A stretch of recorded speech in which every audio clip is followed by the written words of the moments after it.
இத பார், இப்ப நீ என் கல்யாணத்தை உடனே நடத்தி வைக்க போறியா இல்லையா?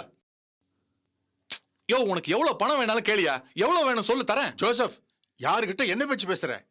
கடவுள் ஊழியத்துக்காக வாழ்க்கையை அர்ப்பணிச்சவன் நான். எங்கிட்ட வந்து என்னென்னமோ பேசுற? மரியாதையை வெளில போ. உனக்கு உடனடியா இல்ல, ஒரு வாரம் கழிச்சு கூட இந்த கல்யாணமே நடக்காது. உன் நடவடிக்கை பச்சாலும் சந்தேகமா இருக்கு. நான் ஜெனிஃபர் கிட்ட பேசுறேன். அப்போ நான் சொல்றத நீ கேட்க மாட்ட. அதான் முடியாதுன்னு சொல்லிட்டல. Get lost. யோ, நீ என்ன என் கல்யாணத்தை நடத்தி வைக்கிறது? உன்னை அனுப்ப வேண்டிய இடத்துக்கு அனுப்பி வைக்கிறேன் பாரு.